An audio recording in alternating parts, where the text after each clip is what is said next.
pessoal, tudo bem? Vou falar um pouquinho hoje sobre algo com que eu trabalho, que é a conservação do meio ambiente. É uma pauta importante, mas, como tantas outras, é algo que foi sequestrado pelos estatistas, né? A ideia hoje é de que o Estado é necessário para preservar o meio ambiente. Essa ideia está bastante enraizada na nossa sociedade. Pois bem, minha proposta aqui é justamente desmistificar essa ideia. Hoje em dia, basta nós começarmos a ler notícias que nós nos deparamos com várias questões ambientais preocupantes, como a exaustão de recursos naturais, a poluição, a extinção de espécies, as mudanças climáticas globais e as pressões decorrentes do alto crescimento populacional. Exageradas ou não, essas questões refletem preocupações legítimas com o bem-estar nosso e das pessoas com as quais nós nos importamos. Além disso, a natureza é fonte de contemplação, beleza estética e inspiração, tanto espiritual quanto intelectual. Muitas pessoas, entre as quais eu me incluo, têm profunda admiração pelo meio ambiente. Nós podemos perceber isso na arte, na religião e nas tradições de diversas culturas, bem como em atividades populares como caminhada, ciclismo, escalada, pesca, entre tantas outras, né? Para muitos, a natureza é uma fonte sem paralelo de admiração e inspiração, de paz e beleza, de completude e rejuvenescimento. Essa necessidade de estar em contato com a natureza é algo impresso em nossos cérebros. Dificilmente seríamos felizes sem isso. Em última instância, essas preocupações legítimas com as questões ambientais envolvem conflitos sobre recursos naturais, para os quais devemos buscar soluções. Normalmente, as tentativas de soluções são impostas de forma coercitiva, né? De cima para baixo, via agressão estatal. As pessoas imploram para que políticos façam alguma coisa, pedem que isso ou aquilo seja proibido, exigem que o mundo seja como elas gostariam que fosse. Mas, ao pedirem a interferência estatal, elas estão exacerbando os conflitos. Elas estão os tornando impossíveis de serem resolvidos. Na verdade, as soluções para esses conflitos passam pela ética, pelo respeito à propriedade privada e pelo livre mercado. Quando eu falo sobre esse tema para outras plateias, eu tenho de passar a maior parte do tempo explicando o óbvio, né? Quer dizer, que é errado agredir ou ameaçar de agressão pessoas pacíficas. Para vocês, felizmente, eu não preciso ficar falando isso.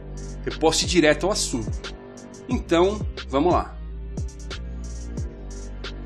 Como provedor de recursos vitais para a nossa sobrevivência, o meio ambiente tem sido fonte de preocupação constante para a humanidade. Provavelmente, desde que nossa espécie surgiu, nós já começamos a refletir sobre o eventual esgotamento dos recursos naturais à nossa disposição. Hoje, não é raro aparecer aqueles ecochatos, né? Aquelas pessoas reclamando incessantemente que produzimos em excesso, que consumimos demais, que devastamos extensas áreas, que extinguimos espécies, que poluímos o ar, a terra e o mar. Em suma, que nós estamos destruindo o planeta e que tudo isso deve parar agora, né? Imediatamente, antes que seja tarde demais. A rigor, o que essas pessoas estão dizendo quando afirmam em tom alarmista que a humanidade está destruindo o planeta, é que a ação humana está gerando mudanças de que elas não gostam. E vejam, isso é apenas uma opinião, né? Isso não dá a elas o direito de ameaçar cidadãos pacatos, clamando pelo uso do aparato coercitivo do Estado. E a questão é justamente essa, né? Como conciliar demandas ambientalistas, muitas vezes legítimas, com o direito inalienável de um cidadão pacífico não ser agredido ou ameaçado de agressão? Muitos tentam usar uma abordagem empirista, né?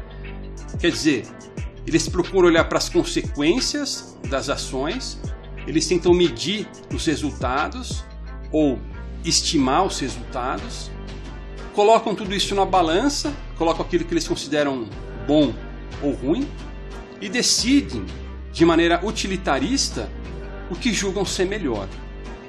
Para isso, comumente eles coletam dados, usam números e os interpretam estatisticamente. Em casos como esses, há uma frase popularizada por Mark Twain que é bastante pertinente, né? Essa frase diz o seguinte: há 3 tipos de mentiras: mentiras, malditas mentiras e estatística. Isso porque a estatística é muitas vezes usada para justificar argumentos fracos. Bom, a gente pode perceber isso hoje muito bem com essa história da fraudemia, em que dados são usados da maneira que mais convém este ou aquele grupo. Só que é o seguinte, melhor do que pensar empiricamente, escolhendo, interpretando dados da maneira que mais nos convém, é pensar antecipadamente, quer dizer, a priori, né? Essa visão a priorística é a proposta do libertarianismo. Devemos ignorar todos os dados e nos focar na lógica do assunto. Devemos entender que qualquer solução proposta não pode ferir aquilo que, por dedução lógica, é necessário para a convivência pacífica e perene entre pessoas. Portanto, exemplos devem ser vistos apenas como corroborações do que pode ser deduzido logicamente a priori. Sendo assim, nós, como libertários, não devemos prometer soluções para todos os problemas ambientais. A gente pode deixar essas promessas para os políticos, né? Devemos apenas dizer que qualquer solução para os problemas ambientais que temos ou que venhamos a ter não poderá incluir a agressão ou a ameaça de agressão a pessoas pacíficas. Além disso, devemos dizer que essa possível solução será testada dentro do livre mercado, com seu mecanismo intrínseco de correções de erros. E vejam, se os problemas ambientais fazem parte das nossas preocupações desde que surgimos na Terra, e se os recursos naturais são essenciais para a nossa sobrevivência e nosso bem-estar, então, obviamente, há demandas por esses bens e serviços fornecidos pelo meio ambiente. Cabe a nós, portanto, canalizar essas demandas de forma que consigamos usar esses recursos naturais de forma racional. E mais uma vez, a única forma possível para isso é por meio da ética da propriedade privada. Hoje em dia, porém, esses recursos naturais são quase sempre socializados, com todos os problemas que daí decorrem. Entre as pessoas é quase unânime a ideia de que os recursos naturais não devam pertencer a alguém particular, mas sim a toda a sociedade. Elas dizem: o meio ambiente não é mercadoria, a água é de todos, ninguém pode ser dono das florestas. Bom, se a água ou as florestas são de todos, na verdade não são de ninguém, né? E se não são de ninguém, não há nenhum incentivo para que sejam conservadas. Ao contrário, o incentivo será para que sejam consumidas à exaustão. Essa ideia de que recursos naturais não podem ser mercadorias é justamente a razão pela qual eles são levados ao esgotamento. Vamos pensar num exemplo aqui, tá? Antigamente, era comum no Brasil os prédios terem um hidrômetro coletivo.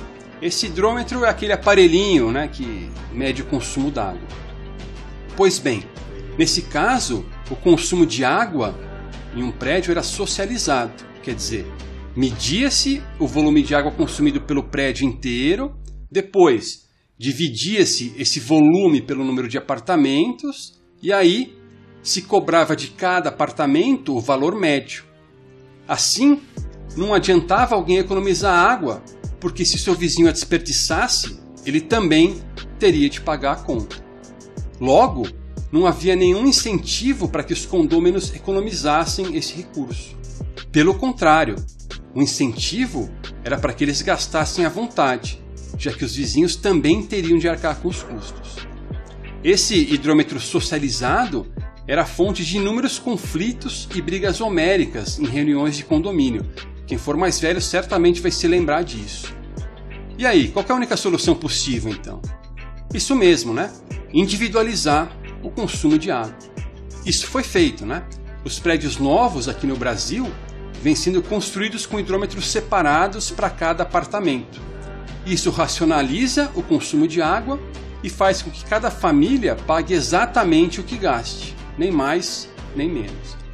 E notem que a socialização de um único recurso natural, no caso a água, não funciona nem em uma situação extremamente simples, como em um único prédio envolvendo algumas poucas pessoas. O que dirá em uma escala maior, não é mesmo? O que nós tínhamos nesse exemplo do consumo socializado de água era o que ficou conhecido como a tragédia dos comuns. Em situações como essa, o incentivo de cada pessoa é para usar um recurso sem se preocupar com as consequências no longo prazo. E isso leva a um consumo excessivo do mesmo, a uma falta de investimentos para provê-lo e, em última instância, a sua exaustão. Essa expressão, a tragédia dos comuns, foi popularizada por um biólogo chamado Garrett Hardin, que publicou um artigo com esse título na revista Science em 1968. No artigo, Hardin citou o exemplo do gado em pastagens. O que ele observou? Quando o pasto era particular, o fazendeiro limitava o seu uso de modo que o rebanho sempre tivesse plantas para forragear. Já quando o pasto era compartilhado com outros fazendeiros, ele era superutilizado. Porque se o rebanho de um fazendeiro não consumisse logo as plantas, os rebanhos dos demais fazendeiros assim o fariam. Consequentemente, os pastos rapidamente se exauriam nesse segundo caso, quer dizer, quando os pastos eram compartilhados. E o que vale para o consumo de água em um prédio, ou de plantas forrageiras em um pasto, vale para outros recursos naturais.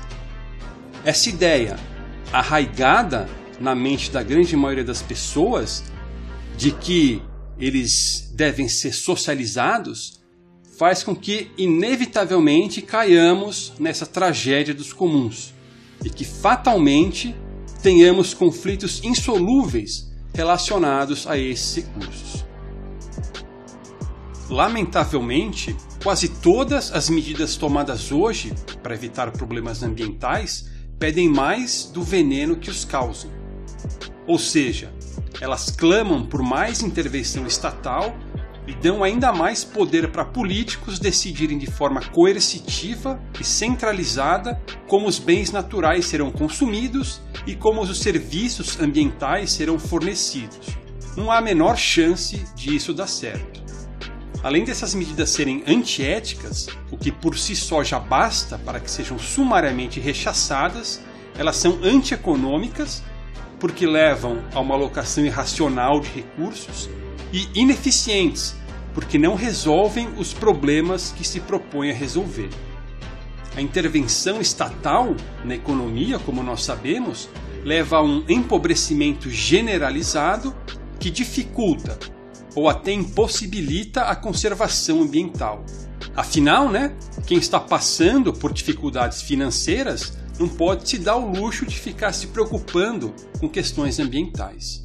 Alguém que esteja tendo dificuldades para colocar comida à mesa para sua família, sequer vai considerar, digamos, pagar o dobro por uma dúzia de ovos orgânicos. Lembrem-se, nossas ações visam a melhora de nosso bem-estar. Apenas quando as nossas demandas mais básicas estiverem satisfeitas é que nos preocuparemos com as demais. O sistema de preços do livre mercado é justamente o que vai permitir que quantifiquemos a importância da questão ambiental frente às outras demandas. Logo, um outro problema trazido pela intervenção estatal é a distorção nesse sistema de preços, o que impossibilita que saibamos exatamente quais são as preferências subjetivas dos indivíduos. E se não é possível saber o quão importante é a conservação ambiental face ao resto, não é possível determinar quanto de nossos escassos recursos devam ser alocados para esse fim. Qualquer tentativa de se planejar isso centralmente será ineficiente, como nos diz a praxeologia. A intervenção do Estado, socializando os custos das suas pseudo-soluções, transforma toda a questão ambiental em uma grande tragédia dos comuns, fazendo com que até mesmo aqueles que nunca prejudicaram o meio ambiente paguem pelos problemas causados pelos demais. E ainda por cima, não vejam nenhum resultado concreto, só encenação de virtude. Obviamente, o Estado não está nem aí para o meio ambiente. Para políticos, o ambientalismo é simplesmente uma excelente desculpa para ganhar votos, taxar ainda mais a população, aumentar o controle social e beneficiar esse pequeno grupo de aristocratas a que eles pertencem. Assim, algo extremamente importante como a conservação do meio ambiente se torna apenas mais um instrumento de propaganda, doutrinação e controle. A intromissão estatal politiza a questão ambiental, dividindo as pessoas e tornando-as facilmente manipuláveis. A crença de que bens naturais e serviços ambientais devam ser públicos cobra um alto preço. Para ilustrar os efeitos desastrosos da intervenção estatal, eu vou usar como exemplo um caso que ocorreu na União Soviética, talvez o sistema político mais intervencionista, mais centralizado que tenha existido na história da humanidade. Eu vou usar como exemplo o Mar de Aral, é um caso bastante emblemático. Esse Mar de Aral se localiza na Ásia Central, entre o sul do Cazaquistão e o norte do Uzbequistão. Ele é abastecido principalmente pelos rios Amudarya e Sirdarya. Até 1960, ele era o quarto maior lago de água salgada do mundo, com cerca de 68 mil km² de área. Uma área maior do que a do estado do Rio de Janeiro, para vocês terem uma ideia. Nessa época, a região fazia parte da União Soviética e estava submetida ao planejamento central do governo socialista de Moscou. Como Mises havia alertado 4 décadas antes, no socialismo o cálculo econômico é impossível, levando necessariamente a uma alocação irracional de recursos, incluindo aí os recursos naturais. E não deu outra, né? No final dos anos 50, os burocratas do governo de Nikita Khrushchev decidiram estimular a agricultura, passando a cultivar no entorno do lago, especialmente algodão. Para irrigar as plantações, eles construíram canais para os quais desviaram a água daqueles 2 rios principais que abasteciam o lago. Boa parte dessa água desviada, entre 1 e 3/4, conforme a época, era perdida por infiltração e evaporação. A partir de 1960, sem suas principais fontes de água, o lago começou a secar. Além disso, sem a água doce dos rios o abastecendo, sua salinidade começou a aumentar. Em 50 anos, o nível da água baixou mais de 20 metros, a área diminuiu para 20% do que era antes, o volume de água se reduziu para 10% do original e a salinidade aumentou mais de 12 vezes. O encolhimento do lago também alterou o clima local, reduzindo a precipitação em 2/3. Assim, o dessecamento do lago foi acompanhado pela desertificação, que diminuiu a cobertura vegetal em 40%. Sem a proteção da vegetação, a frequência das tempestades de areia aumentou bastante.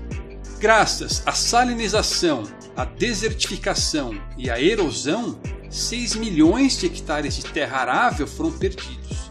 Para compensar a diminuição no volume de água e na qualidade do solo, mais pesticidas passaram a ser usados nas plantações de algodão, o que levou a um problema de contaminação. A ictiofauna do lago foi brutalmente impactada. A indústria pesqueira, que no auge empregava 40 mil pessoas e era responsável por 1/6 de todos os peixes consumidos na União Soviética, colapsou. Tudo isso impactou a população local, que até hoje tem uma baixa expectativa de vida e uma alta taxa de mortalidade infantil. Não por acaso, essa tragédia do Mar de Aral é considerada como o pior desastre ambiental da história. Esse relato é apenas um entre os vários casos de intervencionistas que julgaram saber o que era melhor para a sociedade e usaram os fuzis estatais para impor agressivamente suas políticas. Em maior ou menor grau, todas as políticas públicas são assim. O socialismo, ao violar nosso direito natural à autopropriedade, faz com que os recursos naturais sejam necessariamente sub- ou sobreutilizados. Ainda, cria conflitos insolúveis e se alimenta deles para aumentar o grau de controle social.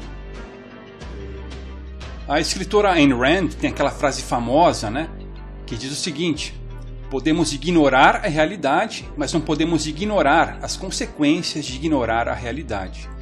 E é isso mesmo, No caso do meio ambiente, mesmo se ignorarmos o fato de que os recursos naturais são escassos, tratando-os como direitos, procurando socializá-los, cedo ou tarde a realidade vai bater à nossa porta. Cairemos naquela tragédia dos comuns, haverá um incentivo para a exaustão desses recursos e surgirão vários conflitos, cujos vencedores serão determinados pela força. Assim não tem jeito, Se nós quisermos realmente solucionar esses problemas, a solução é o livre mercado, é privatizar os recursos naturais. Antes de mais nada, a privatização de tais recursos é a única solução ética. A ética da propriedade privada pode ser deduzida logicamente e é universal. Ela é válida para qualquer pessoa, em qualquer lugar e a qualquer momento. Sendo assim, ela previne conflitos, protege os mais fracos e nos dá um embasamento jurídico claro para punir os que não a respeitam e para restituir os que são desrespeitados. Seguindo essa ética, o recurso natural será daquele que primeiro dele se apropriar ou daquele que o receber de outrem por meio de uma troca voluntária. Uma vez privatizados, os recursos naturais podem ser comercializados em um livre mercado, cujos preços, agora livres das distorções estatais, refletem fielmente as preferências subjetivas das pessoas. Bom, nós temos várias demandas, das quais a proteção ao meio ambiente é apenas uma. Hoje em dia, dadas as interferências econômicas estatais, não temos como saber qual é a exata posição da proteção ao meio ambiente dentro dessa lista de necessidades. Apenas o sistema de preços em um livre mercado nos permite aferir o quão importantes são as questões ambientais em relação às outras demandas. Deixa eu contar uma outra historinha para vocês, bastante ilustrativa. Na década de 1840, uma praga dizimou as culturas de batata na Europa setentrional, levando a uma grande carestia. Milhões de pessoas ficaram desnutridas, muitas delas morreram e outras tantas foram obrigadas a emigrar, levando a um grande declínio populacional. A diminuição da oferta desse bem natural levou ao aumento do preço, não só da própria batata, mas também de outros alimentos. Isso é simplesmente a lei de oferta e procura, algo de que não temos como escapar.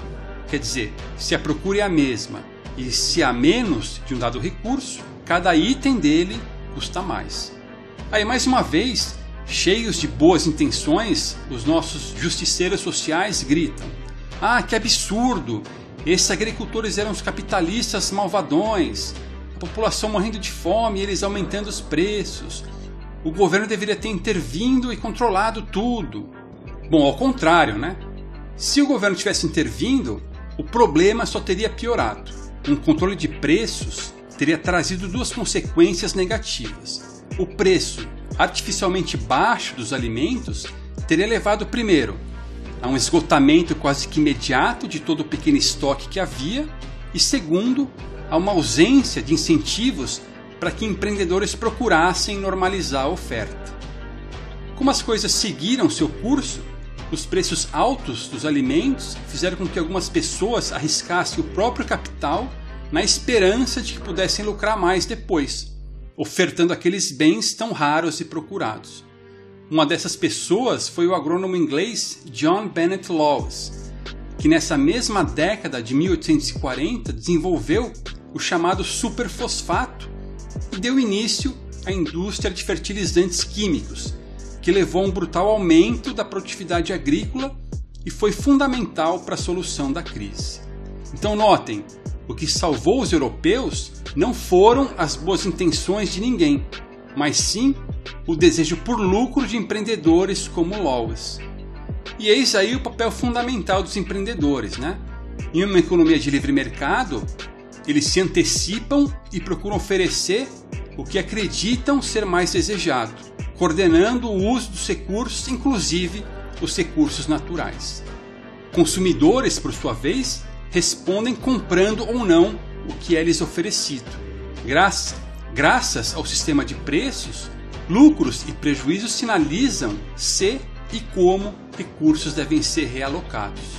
Já que nossos limitados recursos podem ser alocados de infinitas maneiras, temos de fazer escolhas, sacrificando alguns de nossos desejos em função de outros. E qual que é a conclusão inescapável disso? É a seguinte, é que em um livre mercado, a quantidade de natureza a ser preservada será exatamente aquela que a população como um todo considerar necessária. Talvez eu e vocês consideremos essa quantidade pequena. Talvez aqueles justiceiros sociais se decepcionem. Paciência, a vida é assim. Contudo, todos nós poderemos participar da economia de mercado, encorajando pacificamente outros a aprimorarem esse cenário que nós consideramos insuficiente. Isso não é melhor do que defender que alguns políticos roubem o povo na esperança de que, por milagre, façam o que deles se espera? Bem melhor, né? Ah, mas e se uma empresa desperdiçar recursos naturais? Perguntam aqueles inquietos justiceiros ambientais. Ora, em um ambiente de livre mercado não há barreiras de entradas, né? Dado que os recursos são escassos e que os empreendedores buscam lucro, há um estímulo muito forte para se usar a menor quantidade possível desses recursos. Assim, se uma empresa for gerida de forma irresponsável, gastando mais recursos naturais do que precisa, há todo um incentivo para que outras tomem o seu lugar.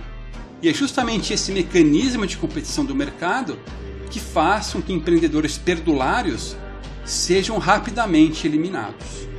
Ah, e a poluição? Continuam incansáveis lá os nossos justiceiros.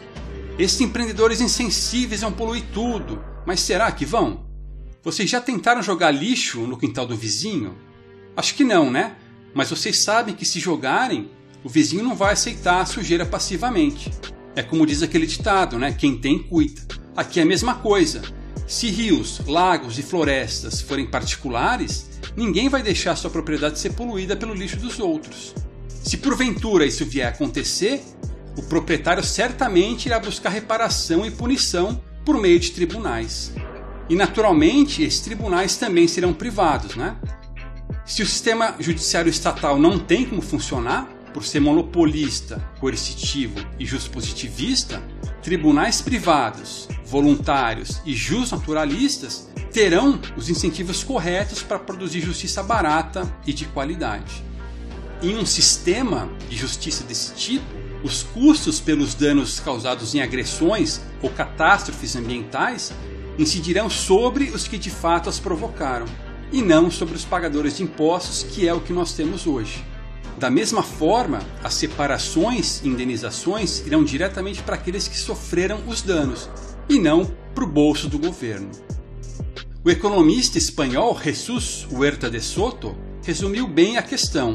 Ele disse o seguinte: a melhor maneira de se preservar a natureza é estendendo a criatividade empreendedorial e os princípios do livre mercado para todos os recursos naturais, o que requer a completa privatização destes e uma correta definição e defesa dos direitos de propriedade.